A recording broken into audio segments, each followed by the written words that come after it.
Okay, and it's 7 o'clock Eastern Time on June 3rd. We should be live. Should be good to go on Facebook. I'm just opening the stream as usual to test it. Yep. I've got the starting soon up. And here we are. Now our faces should be up. Waiting for that to happen. Okay, There we go, guys. I see it. Great, just gonna roll with it. Welcome back, everybody, to Jargon Podcast, where we talk about stupid stuff, but mostly technology. So this week we have a few different things to cover. I guess this would be the Computex edition, Computex 2017 edition of the Jargon Podcast.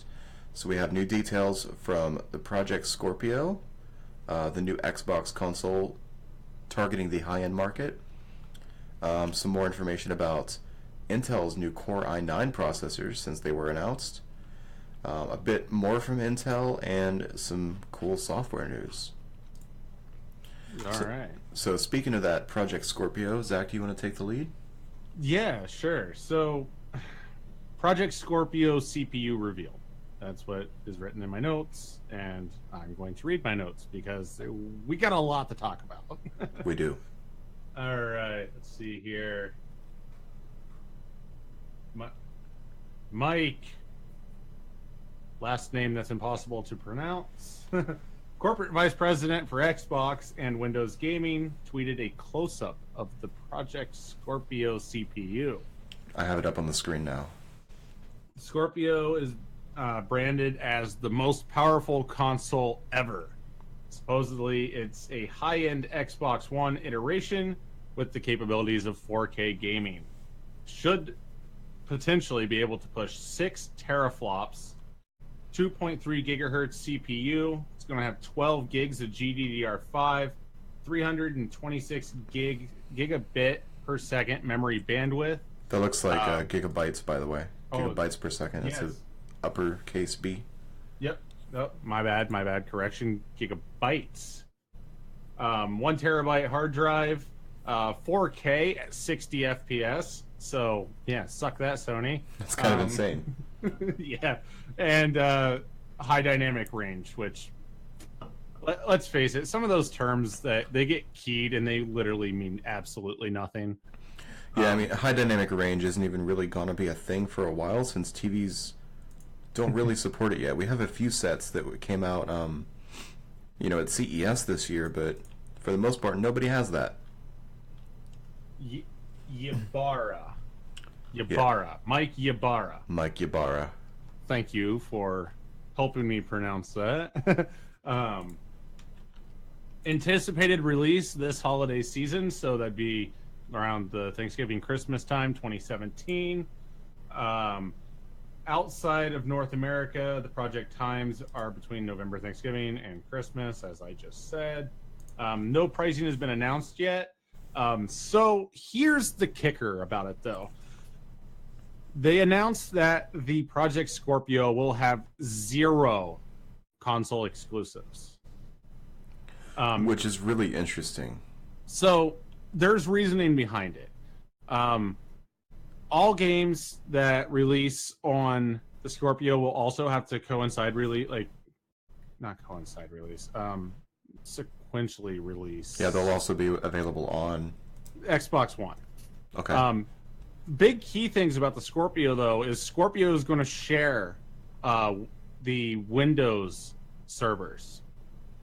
So anybody that actually is gaming on Scorpio will not be playing with Xbox One players. They'll be playing with PC players. Gotcha. Because the performance would line up a bit more between PC and Scorpio than PC and Xbox One. So this is all speculation and rumor, but from what I've seen in other places, Scorpio's estimated between the $750 to $950 price range. Which lines up with a mid-range gaming computer. Exactly. So personally, I'd rather see Scorpio on the PC servers because let's face it, with that type of hardware, it's just going to dominate Xbox One servers. and then you're gonna have to listen to 12-year-olds call you a hacker and then talk about your mom. Like, nobody wants that. I mean, that's what I have to deal with now.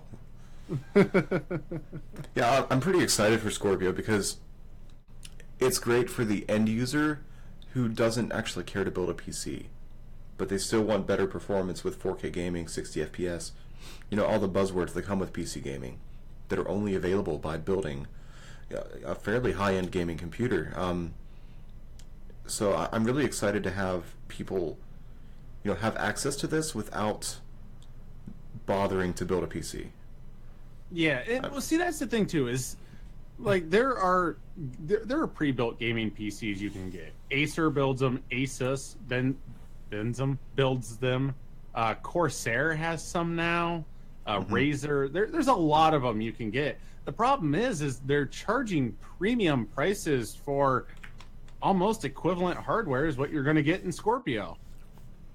Like, pretty much. And the other good thing about it is, as much as we like to hate on consoles as PC gamers, having the same hardware in every single Scorpio box is going to be great for development purposes. So developers can target one specific hardware set and know that their game's going to work. Whereas myself, with like a slightly lower end CPU than yourself, you're going to have better performance no matter what in a particular game. Yeah, that's the thing is, somebody willing to spend 30 to or more dollars just to get that next tier is just going to always exceed what you're capable of. Yeah, exactly. And not everybody's got the budget to spend $30 more here and $30 more there, because like that adds up.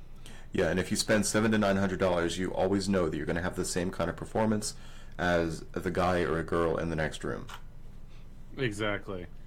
Some more cool things about Scorpio is that it potentially is going to line up with the Windows Store. So anything purchased on the in the Windows Store, gaming wise, you will be able to play both on your PC and the Scorpio and transfer save data. And that kind of already exists with Gears of War, I believe 3? Gears of War 3? Yes. The latest Gears of War version. If you buy it in the Windows Store, you get it on Xbox and vice versa. So we definitely have... Yeah, we definitely have seen that before, and the groundwork is laid for that. And if that happens frequently on Scorpio, then that's going to be cool beans.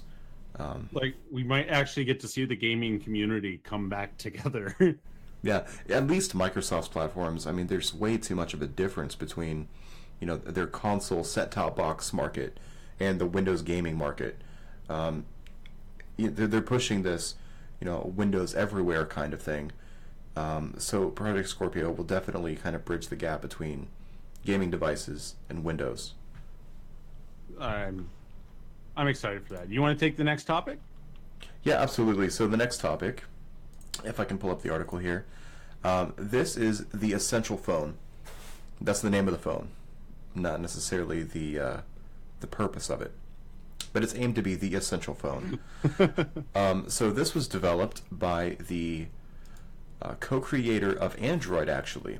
So the dude that helped develop Android before Google purchased it actually kind of went on his own, started his own company, and built this device, which looks pretty remarkably similar to a Galaxy S8, primarily because the edges kind of... the screen hits the edges of the phone, but there is a telltale difference at the top there. The screen actually wraps around the camera. So this thing is really cool. It's running the Snapdragon 835 processor, the same chip that's currently in the Galaxy S8, and that is rumored to be inside the OnePlus 5 when it releases this summer. But this is a pretty sexy phone, not gonna lie. It's priced... It is nice. It's priced at $699, so pretty high-end price, but it's got some high-end specs to back it up. It's got this multiple camera setup on the back with a fingerprint sensor, and you can actually use these connectors here on the side to add add-ons, similar to Moto Mods. So this example is showing a secondary camera add-on that should... I think mods for phones are pretty cool. Unfortunately, Moto Mods didn't really take off, and I know there have been a few other attempts at modular phones like Google's Project Aura. Um, yeah, yeah, I hate saying that name, but hopefully, everybody's trying their own version of it. Hopefully, it'll kick off because I think modular phones have a lot of promise. There, any device that you can imagine's got promise as long as it's priced properly and built with quality towards the market specified. Yeah, absolutely. I mean, if you're making a product that no one's going to buy, it's not going to do very well. But I think modular phones are just going to be.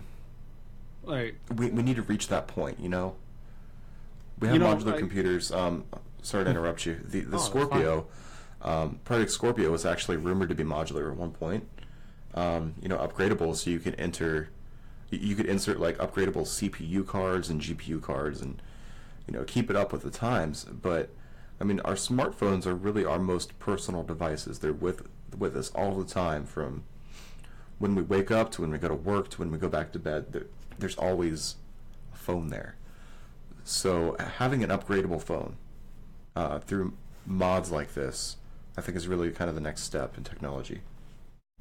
So, what I was going to say is kind of irrelevant now. So, did I cover it?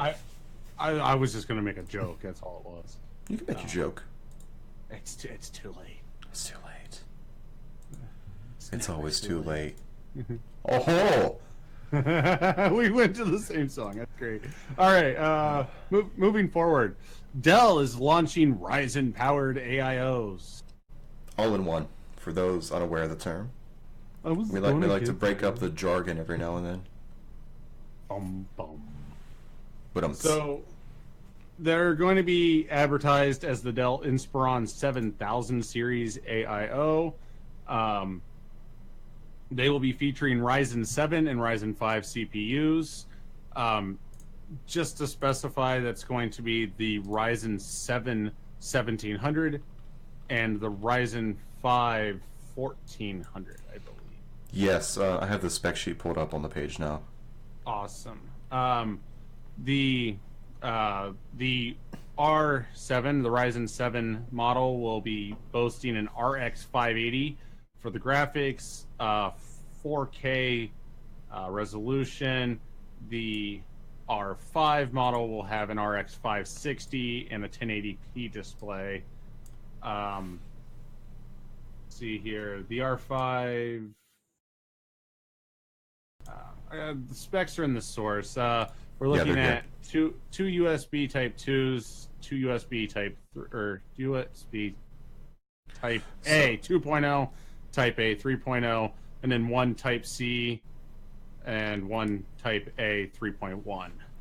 Yeah, so I was actually talking to Zach about this earlier before the stream. I think that I'm really happy, first of all, that we are getting USB 3.1 Type C connectors. I'm not happy that it's not listed as Thunderbolt, because if it were listed as Thunderbolt 3, that would cure all of my ailments. Unfortunately, it's a full AMD system, and Intel hasn't opened Thunderbolt up yet. Yet, exactly. So this is a pretty wide I/O configuration, but if we look at this here, here's a close-up of the back panel of this computer. We have the HDMI, what I would assume is a USB 3.1 Type A connector here, a USB 3.1 Type C connector here, and a USB 2.0 connector here, since it's black and not blue. The reason I mentioned this one as a 3.1 is because the Type C is a 3.1, and it just makes sense, that they're running off the same chipset, so they'll be really close together. Well, and those two both have the super speed SS markings. But super speed could just mean 3.0. It could. It could. But yeah, the rest of the I/O's got to be over here on this side. I don't think we have a good close-up of the other side of the I/O. No, we don't. But the average person is just not going to know the difference. So if they buy a fancy like USB 3.1 Type A or Type C thumb drive, and they try to plug it into this 2.0 port down here, they're going to get some pretty terrible speeds for transferring data. At least Windows has always yelled at you for that sort of stuff. It had in the past with USB 1.1, like the little pop-ups, the balloons that said this device can perform faster. Is that what you're talking about? Yeah. See, I actually have. Do you have Around, do you have a 3.1 USB drive? I do. Okay, does it still alarm you? Yes, it does. Awesome. I've plugged my 3.1 drive into my 2.0 ports before, and it's like this device can, you know, uh, be faster, blah blah blah. And I'm like, yeah, Gotcha. it could be drastically faster. Yeah, it could, but it's not, and you just have to deal with that right now, computer. You just have to deal with it. Like, I'm terribly sorry. I don't feel like reaching behind my desktop to plug you into a 3.1 port. Do you have a 3.1 on the front panel? No, I have two 3.0s, but that's it. I've got two 3.0s on the front panel, but the reason why I was using a 2.0 is because my keyboard has USB pass-through. Oh, And okay, I gotcha. I use my front panel 3.0s for charging devices. That makes perfect sense. I mean, just back on the topic of this all-in-one, with these specs, you know, like we were talking about earlier, this high-end model is actually a very respectable gaming computer. It is. Most definitely. And the price starts at $999, but of course that'll be for the low-end configuration, the 1080p, you know, the quad-core processor, and the RX 560 GPU. But I mean, how much is the high-end one going to cost? Like $2,000? $2,000, Probably, yeah. maybe 1,700, something like that. But yeah, you get a 4K monitor, you get an 8-core processor, the RX 580. Let's actually talk about the display a little bit. Like both of the displays are IPS. Like they're like the brightness isn't the most desirable brightness, but it's not terrible. But overall anti-glare, like they're overall really good panels. And yeah, and Dell has a history of making extremely good monitors. Dell is just, they excel at monitors for some reason, and they have for a long time. Well, they had to excel in something when they were releasing, you know, PCs that literally smoked. So they had to do something right to stay afloat. I guess my only concerns with this thing is the hard drive loadout, because the SSDs are pretty terribly sized. You get a 128 gig or a 256 gig with no apparent way to upgrade them. We don't know if the case is going to be easily upgradable.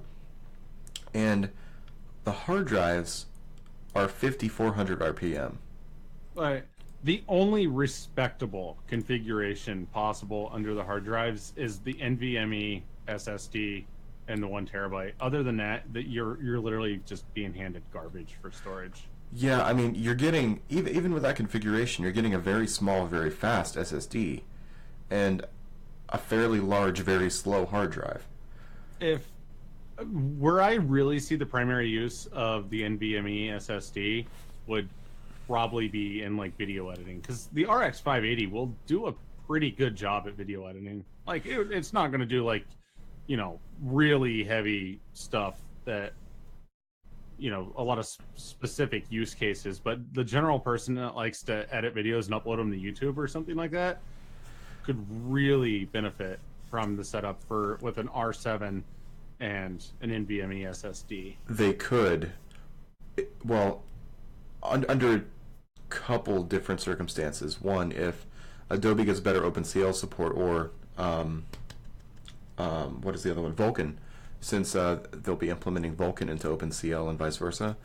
You know, if Adobe updates their AMD drivers with Vulkan support, yes, it could be awesome. But that's still not quite enough space for someone who edits videos fairly frequently. You know, you'll still have to do something over a network, or then again, export to cloud storage. You could always buy a hot swap box or a toaster, as a lot of people call them. Yeah, you could. And really ramp up your storage capabilities with that. And just use the 1 terabyte as swap or something. Say you got USB 3.1s, you got a Type C and a Type A, so you could easily toaster at high transfer speeds. You know, it's funny. If you get a USB 3.1 dock, you could, in theory, get faster storage externally than on the 1 terabyte hard drive. Actually, yeah. Yeah, you could. That's kind of messed up. If you bought a USB 3.1 toaster and slapped some standard SSDs in that, you could easily get faster storage via USB. That's kind of insane. Well, I actually just want to buy one now so I can do it. Just so you can test it? Yeah. Yeah, that would be worth testing, definitely. So, Dell, if you're watching. Yeah, Dell, come on, just maybe hook us up. What's up? Like, we got to give people an alternative option to your really crappy hard drive arrangement. For real. We need to make sure it works, so yeah, go ahead, just send us like an Anchor dock, your Dell All-in-One, maybe a couple Samsung SSDs. Right. The only thing I would have liked to have seen is a touchscreen option. I don't see anything about a touchscreen option. Yeah, that would be good. A lot of people seem to be leaving that out.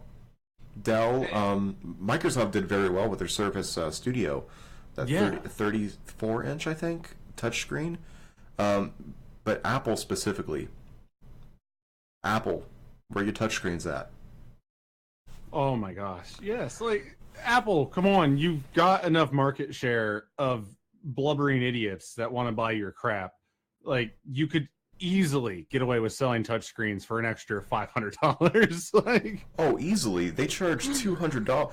So the ones we use at work, they came with that 1 terabyte 5400 RPM hard drive, standard, right? Yeah. We bought 256 gig PCIe SSDs as an upgrade.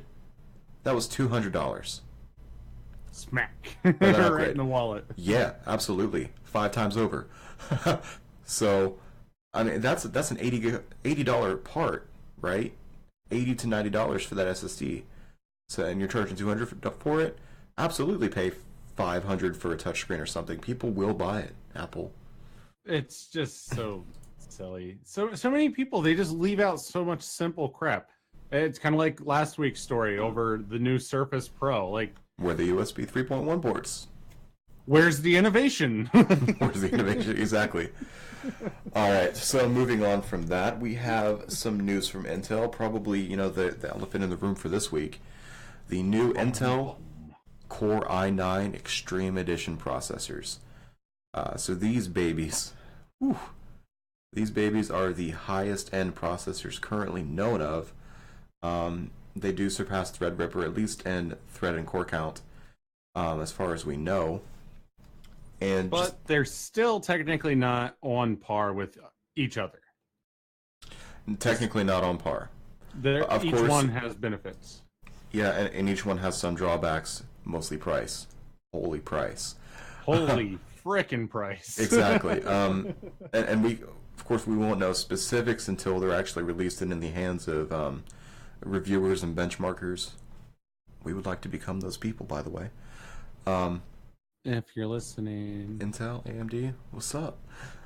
But anyway, I do have a quick video here, the launch video for the new Extreme Edition processors, so I'll play that, and then we will go over the specifics of each new one. Alrighty. So here we go.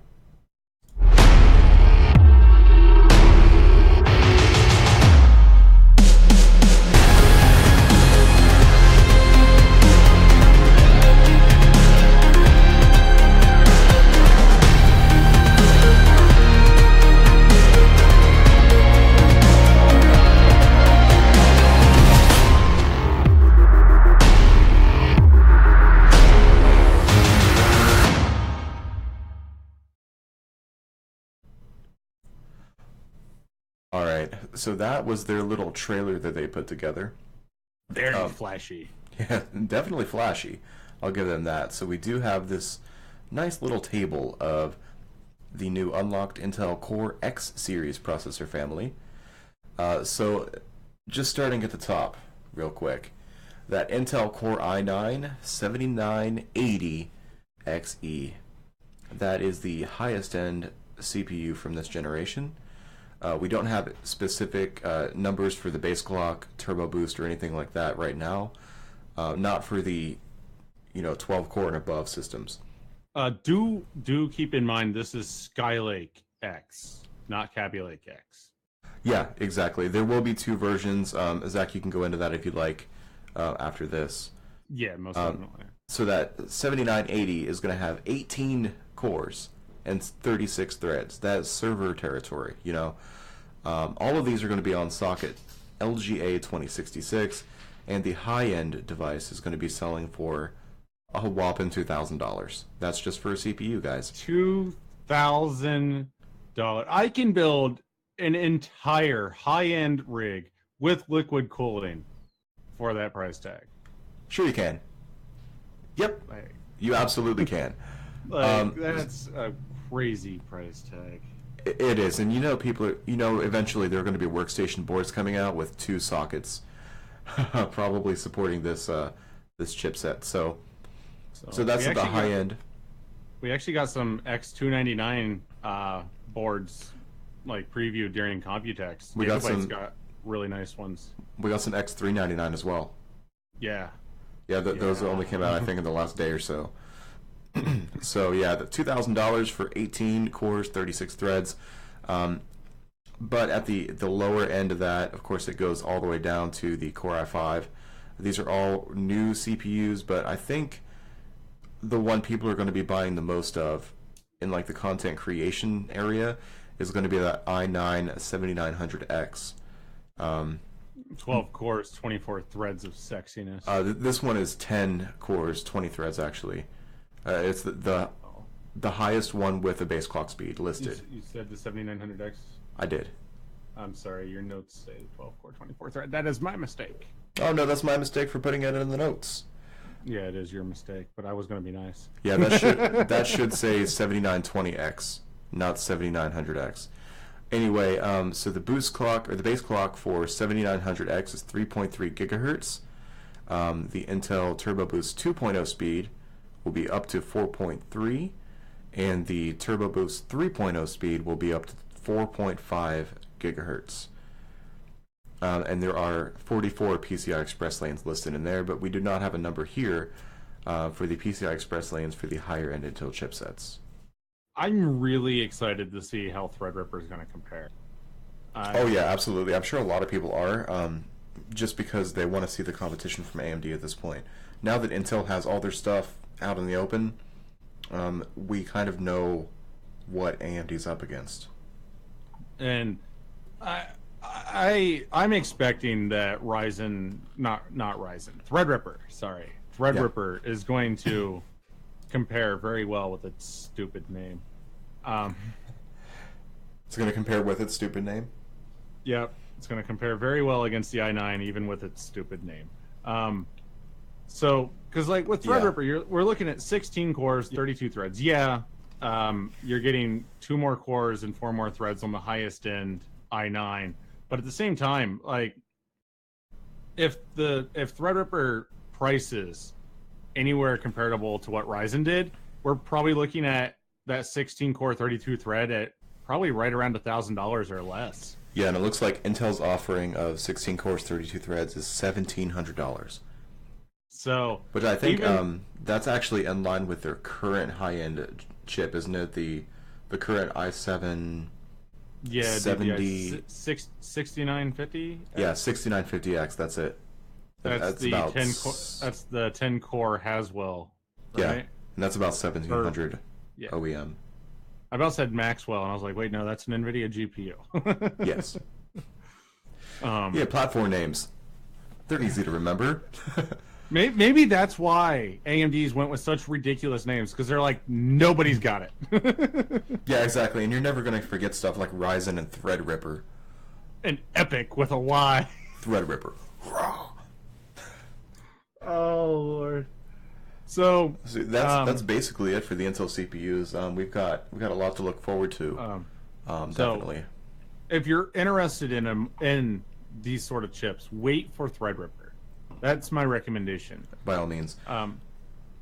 Big reason behind it is Threadripper's stomping it in PCI lanes, like 64 PCI lanes compared to 44. Yeah, so that's. So Zach, what can you do with 20 PCIe lanes? Oh my goodness. Let's see here. GPUs, obviously, NVMe, SSDs.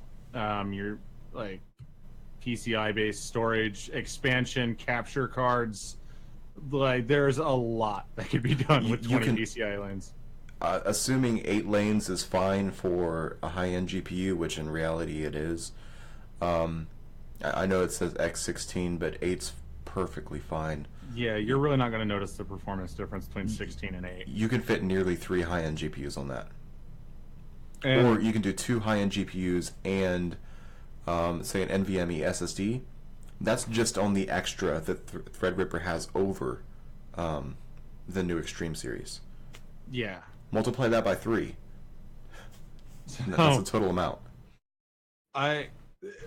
After seeing that, like, for Threadripper, and the fact that we know that Threadripper's actually a cut down EPYC processor and not a really ramped Ryzen, that also leaves me really like yearning to see EPYC.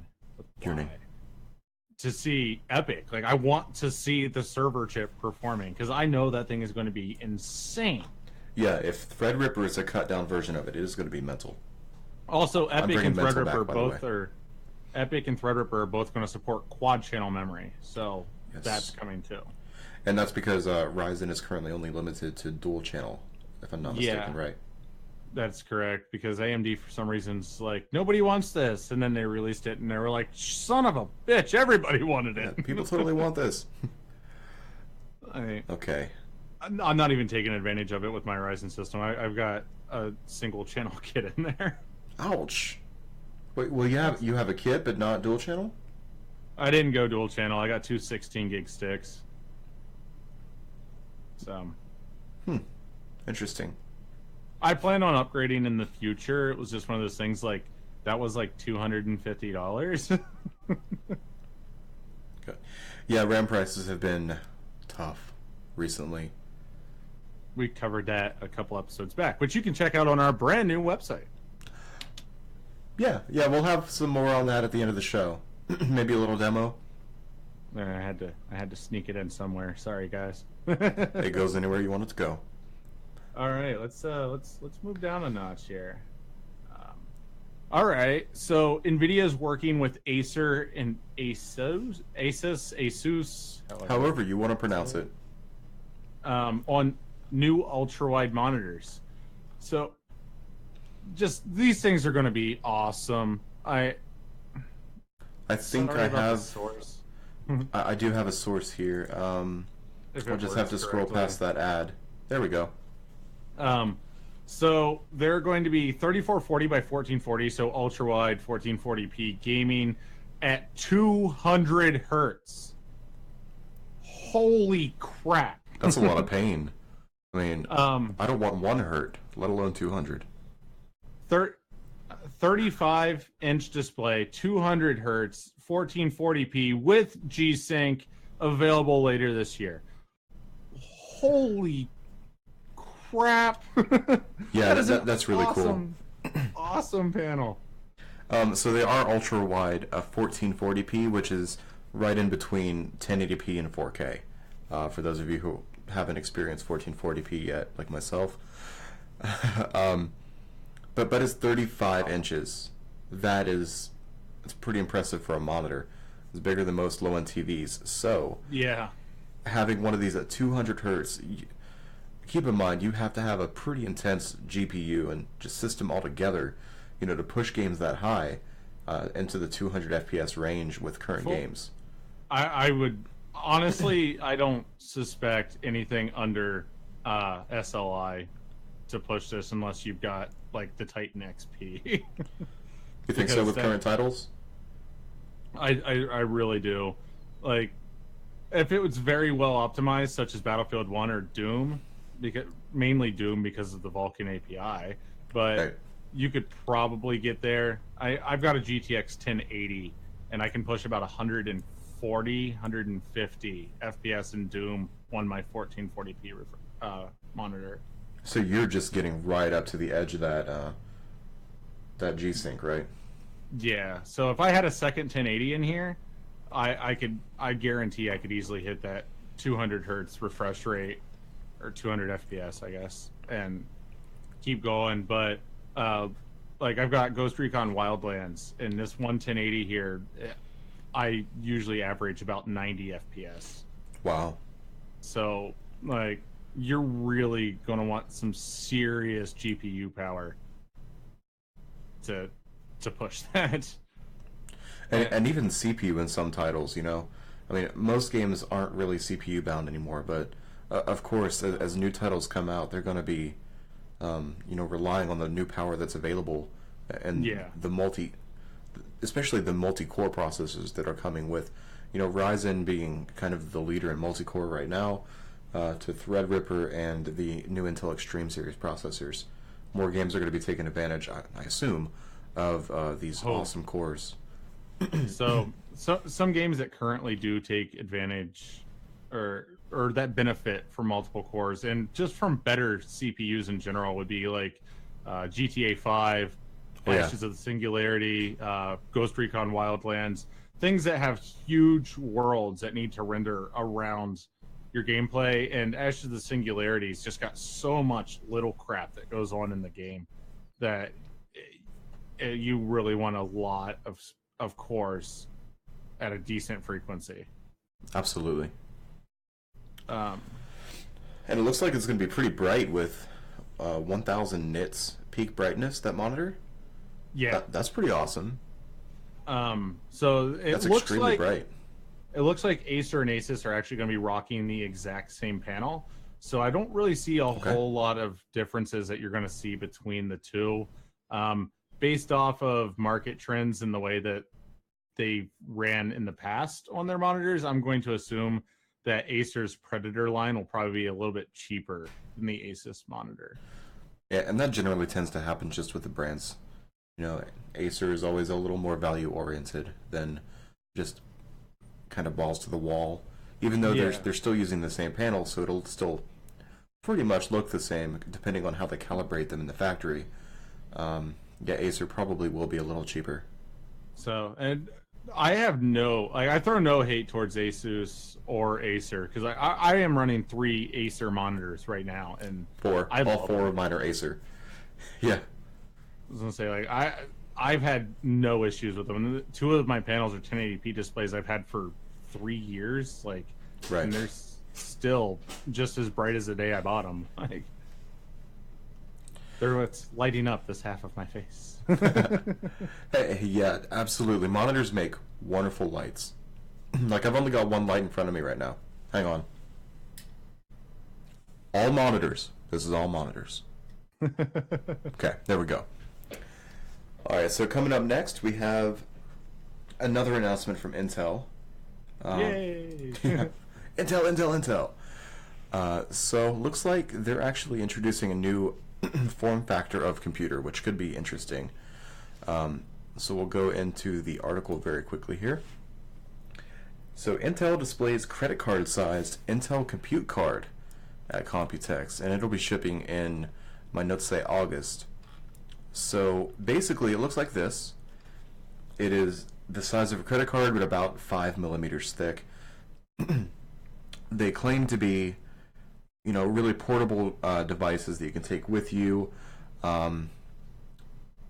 I know there are plans for some smart companies like Samsung to be making refrigerators with these built in, washing machines with these built in. Basically, so the appliance companies can just build their devices and not have to worry about computers built into the devices. So now with smart fridges and things like that, they have like a tablet built in, and eventually, Android won't run anymore, and you'll have security risks and concerns. So moving forward, you could just replace the compute card that's built into it and upgrade the system. Some other use cases that were mentioned for it were students. So you could have, say, a student with a laptop that's really just kind of a docking system. Imagine what I have on the screen right now, but with a screen and a keyboard attached to it. That's something you could easily just put in your pocket and just plug in when you got home. Exactly, plug it into anything. But with the student situation, they would just remove the compute card from their laptop at their station. They could walk up to the front, plug it into a smart screen, and continue like a PowerPoint or something like that, because all of their data would be there. It would be just their Windows environment. It'd be like those old oh son of a gun. I'm talking ancient tech here now, but like the old networking cards, that you put into the sides of your laptop Yeah, yeah. back in the day. PC MCIA. Yes, An that express one. card. Yeah. That right there, it would be just like that right there. Like the laptop would be essentially useless without the card, and you just click it in, and you're up, running away, and then you could just click it out, hot swap style. And oh man, Yeah, I mean, I think it's pretty promising. So this is an example of one of the docks. Of course, you could have many different kinds of devices that this thing plugs into. This one is just a sample, so you have your general input-output connectivity on it, like a video out, DisplayPort, whatever, networking and USB. And this could just kind of be your dock. So you could go to work, take the compute card with you, have all of your stuff there. When you go home, you could have this, plug it into your TV, watch some videos or whatever. I could see a very large market for this in the automotive industry. Yeah, automotive is a perfect example. Like if nobody's seen like the actual computer that goes inside your car, the thing is massive. Like it's not like your like desktop massive, but they're about the size of an original PlayStation. Like they're big. And it's about this big. About that thick. I know I took one out of a car once. I was gonna say, like, something like this though, especially with the fact that you could set it up in like the glove compartment in a location that's easily accessible, like a one screw little plastic cover or something, and you pull the thing out. Or even in the the entertainment center, with the radio and the screen and everything there, you could just have a slot instead of, say, a CD player. You could just have a compute card slot that you plug in your compute card. You could have all of your settings there, like your destinations, your music preferences, anything like that. Another really cool thing about this too is if they were to do something like that, it would be a lot easier to tell when something was wrong with the vehicle, because now you got to like plug in that external device, that big like 36 pin connector. Yeah, the ODB2 connector. Yeah, and but with this right here, like anybody could like pull, they could remove the device, plug it in their home to a standard, like an additional computer or something, or a docking station, and like get a live feed of what the error is. Yeah, and just pull the diagnostics from that. Yeah, it'd be like O2 sensors bad or something along those lines. That would be, man. Like now I got to build a car too. Like. So I do have a specs list here. Keep in mind this is shipping in August, so it looks like there are going to be 4 versions of it, ranging from an Intel Celeron CPU with 4 gigs of RAM and a 64 gig SSD, all the way up to a Core i5, a 7th generation Core i5 built into a credit card, with 128 gig SSD, with AC wireless and Bluetooth 4.0. That's awesome. That's it really a lot of hardware in a really tiny package. Well, it's because they're able to develop that i5 that runs fanless. But here's my question. Do we really need this? We just gave a whole crap load of use cases. We have smartphones. Isn't your smartphone the same thing, but with a screen on it? Isn't your smartphone actually better because you can use it without having to plug it into a dock? I see where you're going with this. So here's what I think is going to happen. We're going to have a couple of generations of this compute card, right? Intel's going to get the GPIO, the input-output ports for the bottom to where it slides into devices and things. They're going to get that down. Probably move it all to USB Type-C. And then manufacturers are going to realize that we have smartphones, right? And then they're going to incorporate the kind of the controller set, the chipset, into our smartphones. So our smartphones start, Windows 10 for ARM is coming. I was actually just thinking something very similar to that. So I think this will eventually merge with our smartphones. So we can just plug our smartphones into a TV, just dock it in, or into our car, without Bluetooth, just jam it in the car. And this actually kind of reminds me of a concept I designed in high school. Huh.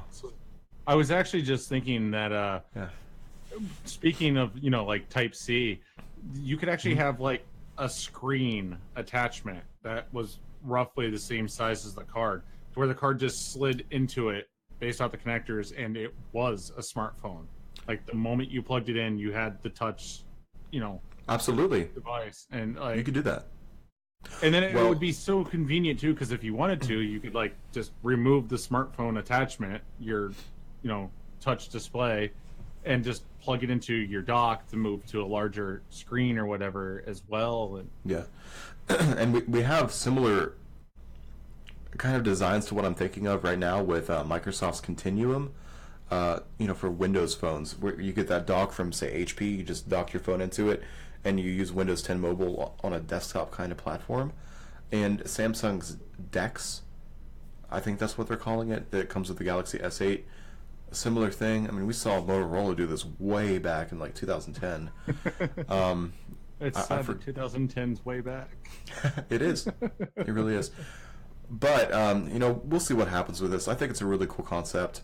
But right now, it's just another thing I have to throw in my pocket. I think it definitely has its use cases, but I would rather just have an interconnect for my phone at this point. That's my final thoughts on this. I guess my big question is how many things do you have thrown in your pockets to where you have to say, oh, it's another thing thrown in my pocket? I mean, honestly, not that much, but I'd like to have even less. Like, I've got my cell phone, my wallet, Mhm. and my car keys. Same. Like- That's what I carry too, but I'm trying to even reduce the reliance on my wallet because I use Android Pay now, where I can. And I if don't more... trust computers. Get off the show. Get off the show. But, whenever I see that Android Pay icon or the NFC tap icon, of course I use my phone. That's cool stuff. If I can just dink, my phone on something and pay for it, that'd be awesome. If I could keep my ID in here, I mean, I have emergency contact info in here already. So if I can just bring everything down to one little device, that would be awesome. But So why don't we just start like getting like little chips implanted in our skin that does it all for us? oh, I didn't know we had those.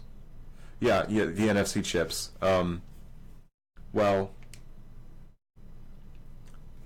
we'll get to that another episode, I think. Maybe we'll even get implanted. So we've actually only got about 10 to 15 minutes left of the stream. We got a crazy. lot more to cover. We do.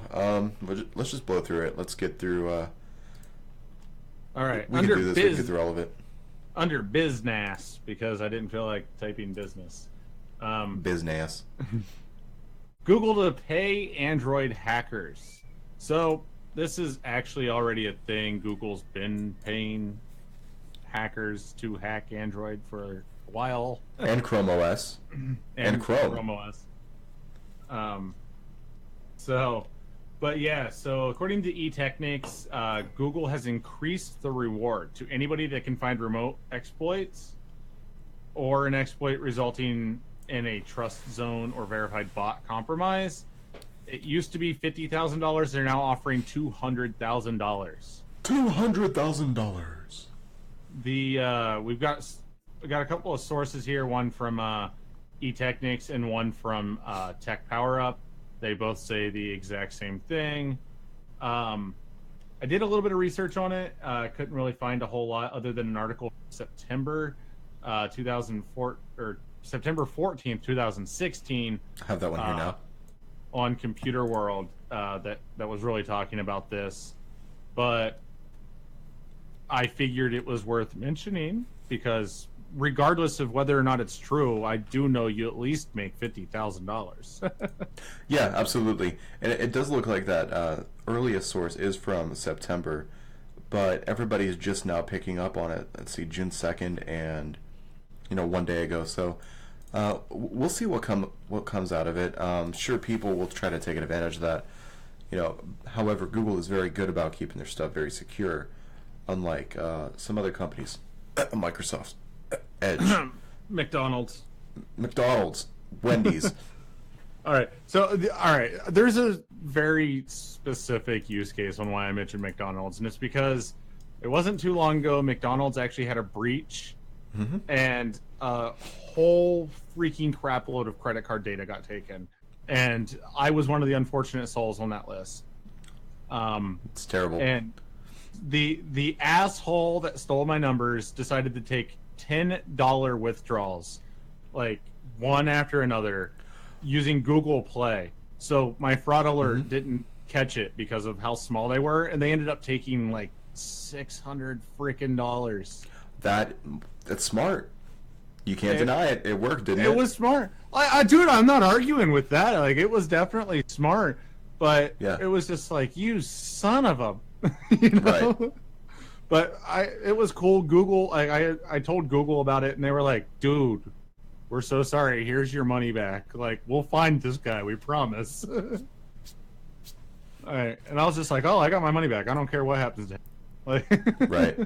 I mean, good on him for knowing how to treat the system, but bad on him for trying to treat the system in the first place, or cheat the system in the first place. yeah, like, man, I work hard for my money. That was mine. Work hard for the money. Copyright notice. Let's right. move forward here. Next on the ticket, unfortunately, we do have some bad news. Mad Catz, you know, the third-party gaming company that made controllers for basically everybody, they have officially filed for bankruptcy. I'm playing the world's smallest violin for them right now. So yeah, unfortunately, Mad Catz has officially filed for bankruptcy. You know, they've made some really cool stuff over the years, especially if you were a younger sibling, you know exactly who Mad Catz is because you always got the cheapo controllers. Cheapo controllers. I mean, they were definitely cheap. You know, $20 compared to 60 for a new Xbox controller. The problem with Mad Catz, and why I am not depressed about this, is because they, especially up in the recent years, they charge such a premium price package in comparison to what they actually gave you. Right. Yeah, they were definitely overcharging for what they had. But it looks like in February of this year, last year, the company laid off roughly 1/3 of its staff, despite what appeared to be a lucrative deal with Harmonix to supply the official controllers for Rock Band 4.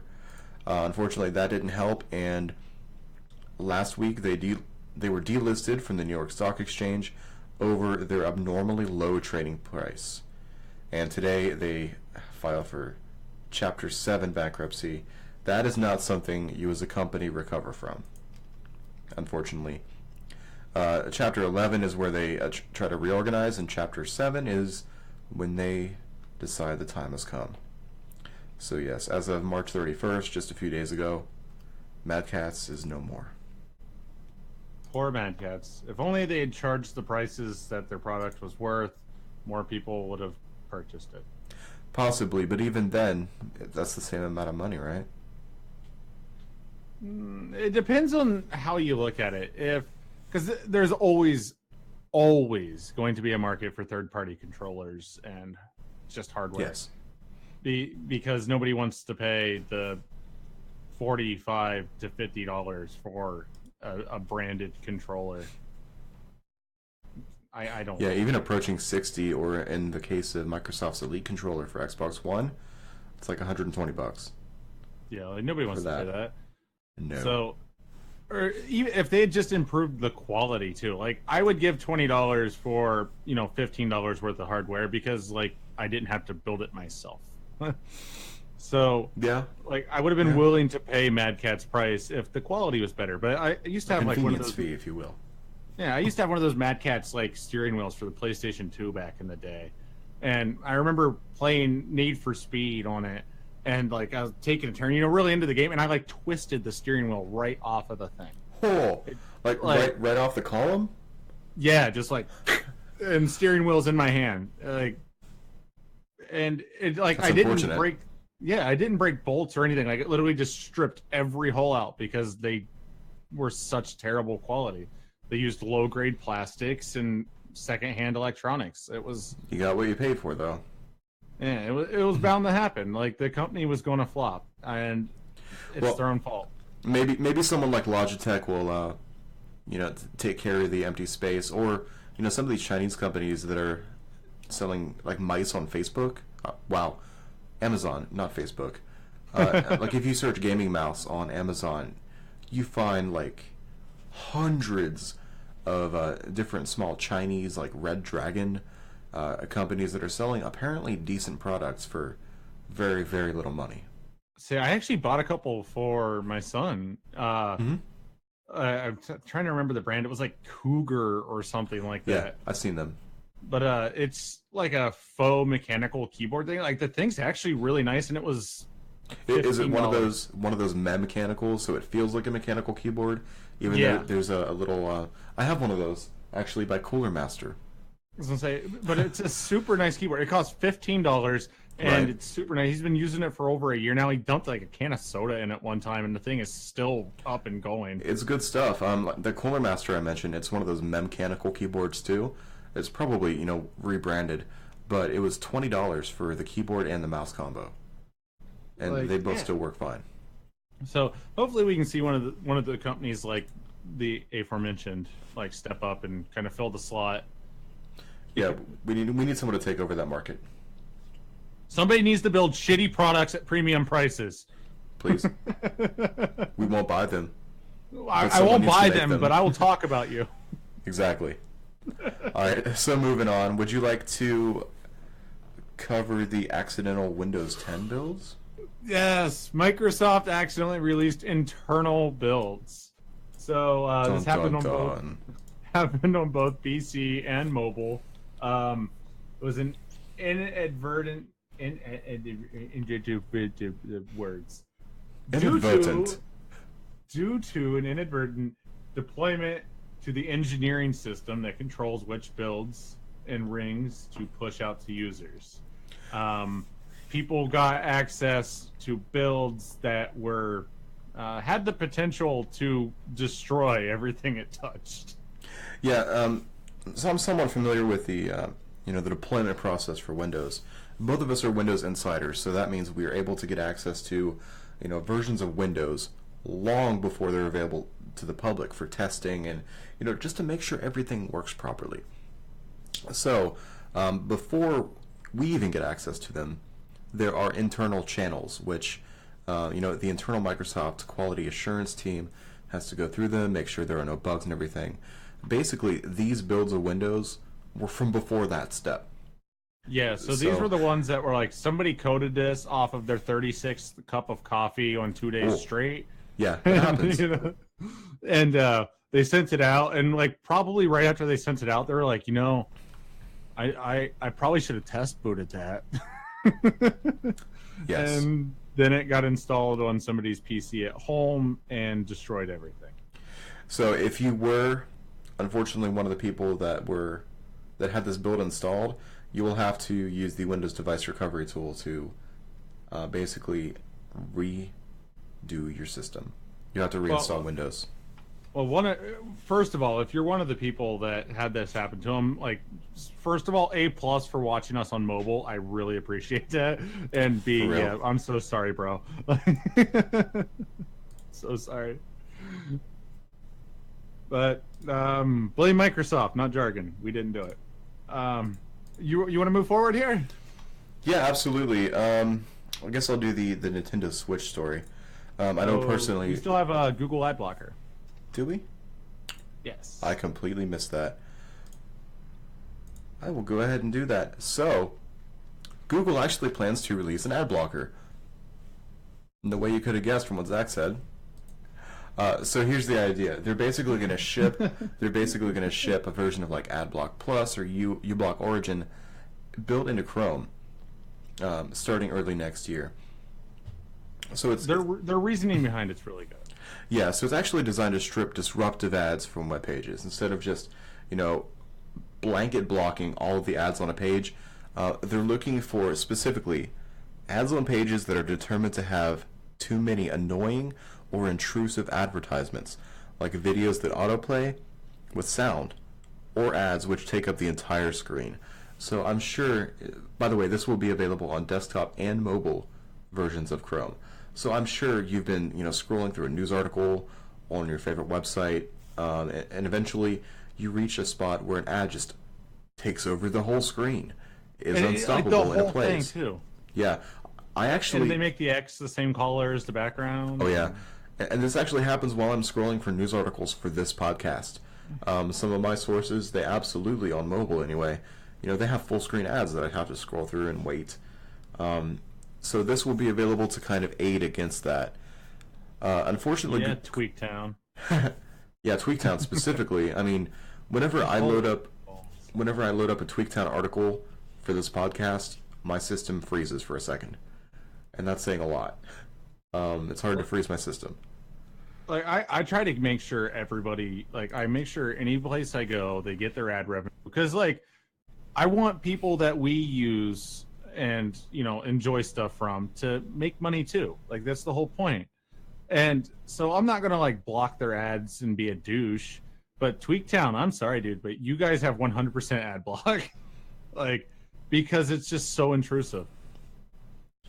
Yeah, I mean, it takes a lot for a web page to bring my computer to its knees, but Tweaktown's, for some reason, just does every single time. So Google's not calling it an ad blocker because generally they frown against ad blockers like AdBlock Plus, etc. Because they run YouTube, they run AdSense, they run all these different ad platforms. So instead, they're taking an ad blocker and just calling it a filter. But essentially, it really will just be a filter, because it's not going to block all ads. It's just going to block stupid ads. Exactly. Google is actually providing a tool for developers to see if their site will be affected. So, if you are one of these individuals that runs like a blog or, a news site, Google will have a tool available to see if you'll be affected by this ad blocker filter, whatever you want to call it. And that way you can take action to prevent this. You can switch the kinds of ads that you're running on your site and basically just make your site cleaner and better for people to use. Honestly, though, this wouldn't even be a problem if people would take the extra 10 seconds and just kind of, doubt the word of whoever's providing them ads. Or actually visit their own website. Well, see, that's the big issue is when when you want to put ads on your site, right? Somebody's wanting to pay you money to put an advertisement on your website. So you find a section of your website to where you're willing to put an ad, and you tell the ad company how big the ad can be. That way you can code it in. And essentially what happens is, a person says, well, I've got a 300 by 300 pixel area that you could easily place an ad. And the ad company's like, yeah, that's totally fine. So, yeah, we're going to send this, 1,000 by 1,000 ad your way and let it cover part of your articles or forum links. Quickly, there are ways to prevent that, especially with Google Ads, or Google AdWords and AdSense. They can help mitigate that. They have their own platform that controls all that stuff. And in HTML, you can just automatically size the content to a certain size. But some people just aren't taking advantage of HTML and all that it can do. That's a very basic thing. So actually, one way to look out for that right there is if you go to a website. I've seen this a lot. You go into a website, and if you never notice, like, the ad just doesn't look proportionate to the box it's in, it's because somebody actually took the time to properly code the ad location, and the ad company were assholes. Yeah, and they were pushing content that was too large for the frame it was meant to be in. I actually remember Luke talking about this on a WAN show a while back, because they had this issue on the Tech Tip forums. Was they'd hired some ad company to place ads, and the ad company wanted one in the banner location, and they made it freaking huge when it wasn't supposed to be. So it just looked off when they sized it properly? It would actually like drop down and cover like the first 3 or 4 links on a page. Yeah, that's not kosher. Just as a heads up, on our website, which I will show shortly, that'll never happen. Ever. Okay. We'll get to the website again shortly. And if it does, like, we want to be the first ones to know, because it's going to be fixed. So, would you like to go ahead and cover the Switch now? I'll cover the Steam information. Okay. So Nintendo unveils Switch online gaming service. Yay! Gonna lose more money. More money out of your wallet. Here we go. The service will cost $20 annually. All right, so it's not that much money. That's once it launches in 2018. Until it's launched, the online gaming service will be free for all. why give it free if you're going to just take it back, like you Indian giving sons of no. Compatible co-op and competitive games online will be available to play just by signing in with your Nintendo account. Voice chat lobby features will also be available using their dedicated smartphone application. Yeah, it looks like that's only available using the dedicated smartphone application. Yeah. That's interesting. The app will be connected to the Switch and allow you to invite friends to play online, set appointments to play, play times, and give access to chat features during online matches. The app will have a free limited version available to download summer 2017. Interesting. I like that they have play appointments, so you can literally set play dates with your friends. That's a cool feature. It is like, all right, you worded it to sound very, very insulting. No, here's the thing, Zach. We've tried this in the past. We have. We've legitimately tried to get everybody on the same page because, for those that don't know, we did live streaming for video games, for a while. We live streamed to Minecraft, and we tried to get a few of our friends together to have this nice gaming group. And if we had something like this that was, built into the service, we could have avoided a lot of heartache and issues. But we had to roll our own solution with, Outlook appointments and all these things that never really worked because people didn't use them properly, and we just never got anything done. So Zach and I took it into our own hands and just left some people behind in that situation. But that's sometimes cool. how you got to roll the ball. Yeah. So to comment on the comment, so no need for beta testing since they can throw it out there free, get people hooked, dependent, then charge. So that's really never been the way Nintendo's ever played the game, though. Nintendo just recently started getting into DLC and microtransactions, but at the same time, I see where you're going because I have a Switch in Breath of the Wild, and I'm not even far enough in Breath of the Wild yet to require DLC, and I just went and bought the DLC pass. Oh. That was like $30 freaking too. So you're probably going to get the online service anyway. Yes, I definitely will have the online service. So she might have a point with that comment. She does, but I don't think that it's I don't think Nintendo was taking the approach of avoiding beta testing. I think they were taking more of the Pokemon Go approach of if the game's free, people will use it, but we'll just make it worthless unless you buy Pokeballs. Yeah, for the whole month that I played Pokemon Go. Yeah, I had to buy Pokeballs because it was a ridiculous amount of effort. So, yeah, I see exactly where you guys are going with that. So that's my assumption anyway. I want to give Nintendo the benefit of the doubt because they're such a long-running company. They've always been family-oriented. But at the same time, there's still big business, and big business loves to drain wallets. So I don't know where to go with it. Look, Mickey Mouse. All right, let's. You want to cover the Steam story, and we'll wrap up the show with website information? Yeah, I'll do that. So our last point here is Steam is working on a Greenlight successor called Steam Direct. So Greenlight is like a game submission system which allows developers to pay a fee to get their game published on Steam. So the new version is going to be called Steam Direct, and it looks like we have some figures here on how much it could potentially cost. So Steam Direct will require developers to pay a $100 recoupable publishing fee per game submitted. Apparently that is good news for indie devs that might not have a lot of cash to splash on publishing games. Good job, NeoWin, on the rhyme time there. So Valve was originally considering a fee between $100 and $5,000. Yeah, I think that's good to have $100 as the entry fee because that definitely opens up the game development market to a lot of indie devs, like they said. But at the same time, it's not. It's a fee that's high enough that your random, like, run-of-the-mill, like, stupid game devs are not going to be willing to pay. They're going to be like, this game's so dumb, nobody's going to, no, I'm not going to make my money back. But so, like, you can avoid that, but at the same time, it's not so high to where really, like, low-wage, early indie developers aren't going to get, just destroyed trying to get their game out there. Yeah, I mean, it's unfortunate that you have to have a kind of a submission fee. I know Apple does this. For the App Store, you have to pay $100 per year as a developer to have your app on the store. And that is mostly to keep out bogus games and just, knockoffs. So people don't just develop one game, change the graphics, call it something else, and resubmit. Clash of Clans, Mobile Strike. I'm not going to name any names, but you named the names. Yeah, exactly. Games like that, it's the same kind of engine.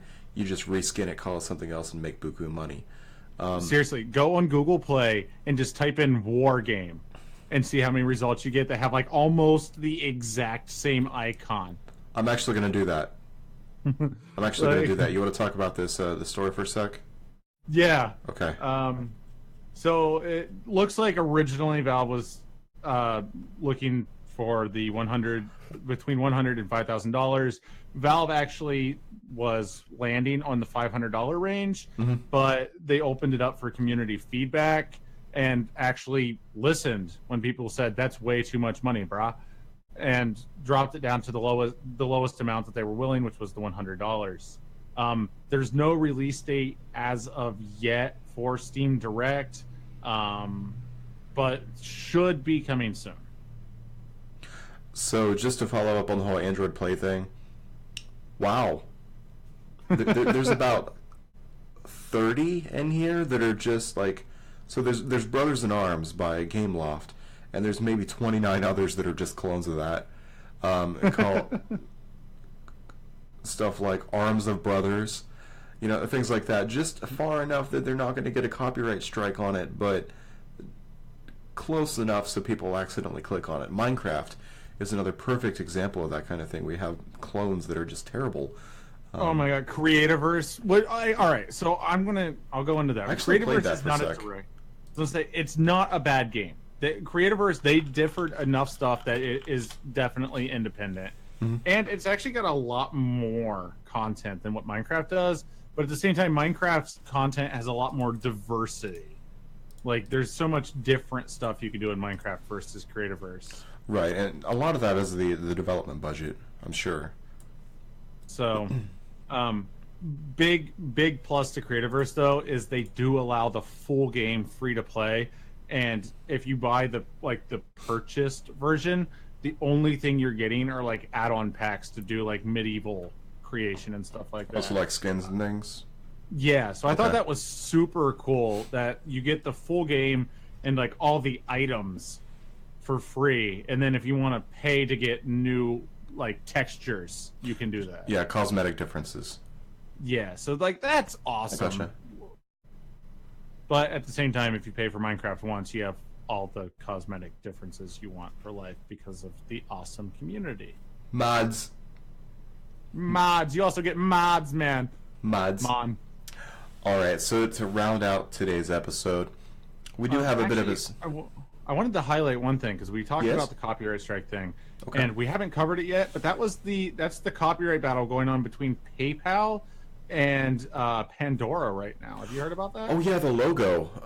Pandora is getting, are they actually getting sued, or is there just talk of it right now? It is PayPal? A full-on lawsuit from PayPal. Oh, okay. So the reason for that, if you want to just mention the reason, I'll pull up images of their logos. Yeah. So essentially, Pandora changed their logo to be a lot more simplistic and easily recognizable.